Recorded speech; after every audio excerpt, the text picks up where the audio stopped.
Gannavaram MLA Vallabhaneni Vamsi పరిచయం అక్కర్లేని పేరు.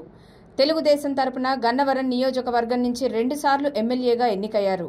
అయితే 2019 ఎన్నికలలో తెలుగుదేశం పార్టీ పరాజయం పాలై ప్రతిపక్షానికి పరిమితం కాగానే ఆయన పార్టీ ఫిరాయించేశారు.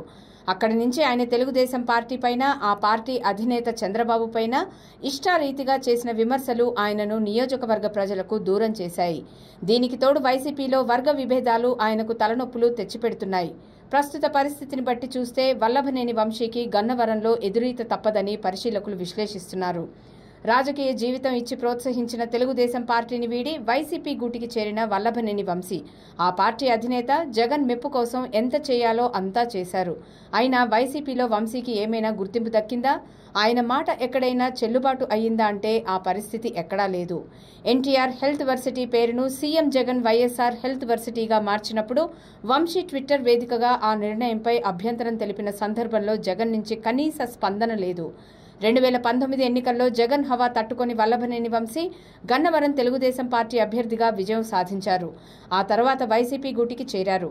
అక్కడితో ఆగకుండా టీడీపీ అధినేత చంద్రబాబుతో పాటు ఆయన ఫ్యామిలీపై వంశీ విమర్శలు గుప్పించారు. దీంతో ఎన్టీఆర్ ఫ్యామిలీలోని వారంతా మీడియా ముందుకు వచ్చి ఆ విమర్శలను ఖండించారు. ఆ తరువాత వల్లభనేని వంశీ ఓ టీవీ చర్చా కార్యక్రమంలో చంద్రబాబు ఫ్యామిలీకి క్షమాపణలు కూడా చెప్పారు. అయితే అప్పటికే వల్లభనేని వంశీకి పూడ్చలేని నష్టం జరిగింది. ఇటు నమ్ముకున్న వైసీపీలో కూడా వర్గ రాజకీయాల కారణంగా ఆయనకు ఉక్కపోత ఆరంభమైంది. గన్నవరం నియోజకవర్గంలో అధికార ఫ్యాన్ పార్టీలో గ్రూప్ల రాజకీయం వంశీకి పొమ్మనకుండా పొగ పెట్టేసింది. వచ్చే ఎన్నికల్లో ఈ నియోజకవర్గం నుంచి పోటీ కోసం ఆయన నేల విడిచి సాము చేయాల్సి వచ్చింది. ఇక వల్లభనేని వంశీని ఈసారి ఎలాగైనా ఎన్నికల్లో ఓడించాలన్న కృత నిశ్చయంతో టీడీపీ అధినేత చంద్రబాబు వ్యూహాత్మకంగా పావులు కదిపారు. గత ఎన్నికలలో వైసీపీ అభ్యర్థిగా వంశీపై పోటీ చేసి పరాజయం పాలైన యార్లగడ్డకు ఈసారి తెలుగుదేశం అభ్యర్థిగా టికెట్ ఇచ్చి బరిలోకి దింపారు. మరోవైపు వైసీపీలో దుట్టా వర్గం వంశీకి సహాయ నిరాకరణ చేస్తున్నది. ఈ పరిస్థితుల్లో గన్నవరంలో వంశీ విజయం ఎంతమాత్రం సునాయాసం కాదని అంటున్నారు. మొత్తం మీద నియోజకవర్గంలో సొంత పార్టీ వ్యతిరేకతను తట్టుకొని పార్టీ టికెట్ సంపాదించగలిగిన వంశీకి ఇంటిపోరు తప్పడం లేదు. సొంత పార్టీ క్యాడర్ నుంచే మద్దతు కరవైంది.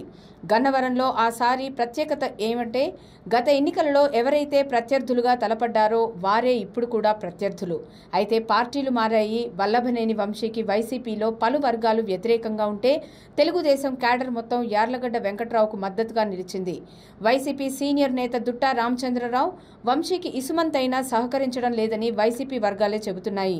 ఇక నియోజకవర్గంలో ఓటర్లు సిట్టింగ్ ఎమ్మెల్యే వంశీకి వ్యతిరేకంగా ఉన్నారు. చంద్రబాబు అండతో రాజకీయాల్లోకి వచ్చిన ఆయన కుటుంబాన్నే దూషించడం వంశీకి పెద్ద మైనస్గా మారింది.